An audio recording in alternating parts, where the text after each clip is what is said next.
زارا ایک پرانی سڑک پر اپنی جیپ میں اپنے موروثی گھر کی جانب رواں دواں تھی۔ یہ شام کا وقت تھا اور ہوا کی سرسراہٹ درختوں کے پتوں میں محسوس کی جا سکتی تھی۔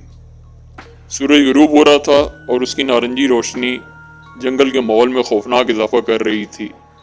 جنگل ہوا کے ہر جھونکے کے ساتھ سسک رہا تھا۔ ایسا لگتا تھا جیسے درخت آپس میں کسی راز کی سرگوشی کر رہے ہوں۔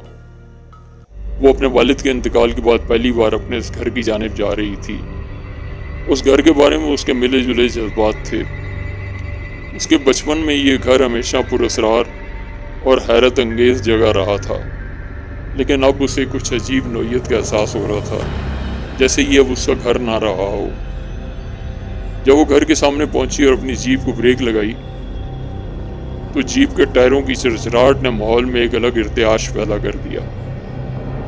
یہ مکان ایک چٹان کے کنارے پر کھڑا تھا اور دھند سے بھری وادی کو دیکھ رہا تھا۔ کھڑکیاں بھی اندھیرے میں ڈوبی ہوئی تھیں اور لکڑی کا بیرونی حصہ چھلا ہوا اور ٹوٹنا شروع ہو گیا تھا۔ ایسا لگتا تھا جیسے وہ برسوں سے لاوارث ہو اور اس کی کوئی دیکھ بھال نہیں ہوئی ہو۔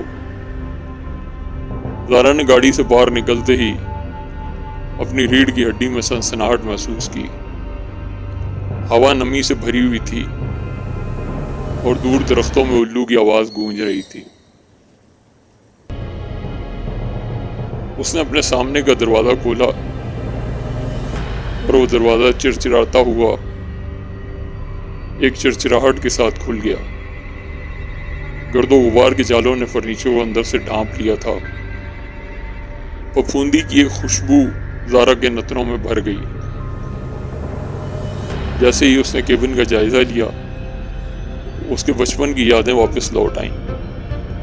پتھر کی چمنی جہاں اس کے والد کہانیاں سناتے تھے، اور وہ پرانی جھولتی ہوئی کرسی جو اس کی دادی کی تھی، اور بھاری بلوط کی لکڑی کے وہ کھانے کی میز جہاں وہ سب مل کر کھانا کھایا کرتے تھے۔ زارا نے اپنا بیگ نیچے رکھا اور مکان کو صاف کرنے لگی۔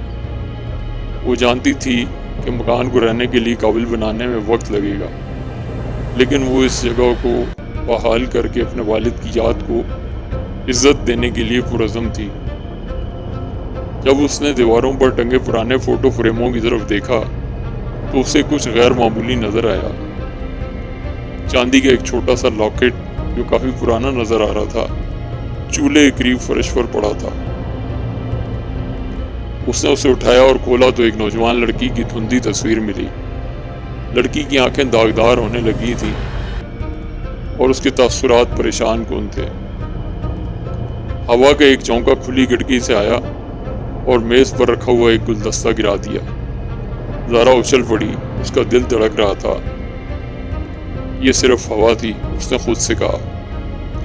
ڈرنے کی کوئی بات نہیں، لیکن ہوا تیز ہو گئی تھی اور باہر کے درخت درد سے کراہ رہے تھے۔ اس نے کھڑکی بند کی اور پردے کھینچے۔ اسے شدید بے چینی کا احساس ہونے لگا۔ اس رات زارا بستر پر لیٹی ہوا کی آواز سن رہی تھی۔ اب یہ مختلف لگ رہی تھی۔ عجیب و غریب قسم کی آوازیں اس کی سماعتوں سے ٹکرا رہی تھیں، جیسے کوئی سرگوشیاں کر رہا ہو۔ اس نے اسے جنگل میں ہوا کی قدرتی آوازوں سے منسوب کرتے ہوئے نظر انداز کرنے کی کوشش کی، لیکن سرگوشیاں مزید بلند ہوتی گئیں۔ ایسا لگتا تھا جیسے کوئی الفاظ بولے جا رہے ہوں، حالانکہ وہ ان کو مکمل طور پر سمجھ نہیں پا رہی تھی۔ اس نے اپنے سر پر کمبل کھینچا اور خود کو سونے کے لیے تیار کیا، لیکن نیند نہیں آئی۔ سرگوشیاں مزید بلند ہوتی گئیں۔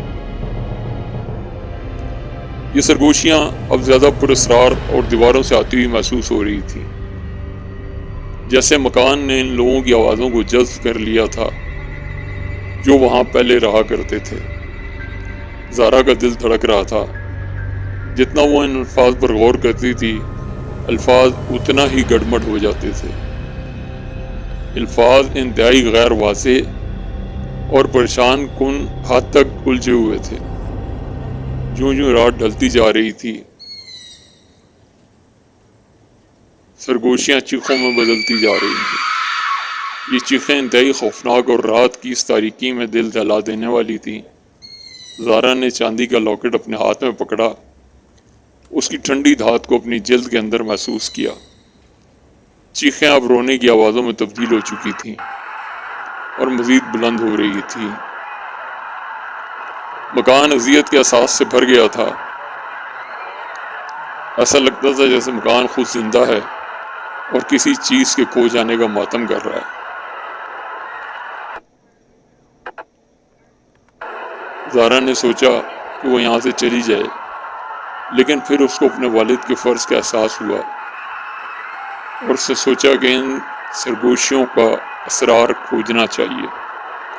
وہ جاننا چاہتی تھی کہ اس مکان میں ایسا کیا خوف تھا اور یہ آوازیں اتنی مایوسی سے کس کو پکار رہی تھی۔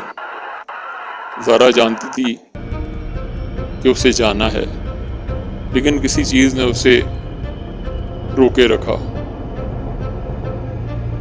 جیسے ہی صبح کی پہلی روشنی کی کرن نے پردے کو چھوا، زارا نے فیصلہ کر لیا وہ ٹھہرے گی اور معلوم کرے گی کہ دیواروں میں موجود سرگوشیاں اسے کیا بتانے کی کوشش کر رہی ہیں، چاہے حقیقت کتنی خوفناک کیوں نہ ہو۔ وہ جانتی تھی کہ اس مکان میں بہت سے راز ہیں اور وہ ان سے پردہ اٹھانا چاہتی تھی، لیکن پھر اس نے سوچا کہ کچھ رازوں کو اس جنگل کے اندھیرے میں ہی چھپا رہنے دینا چاہیے۔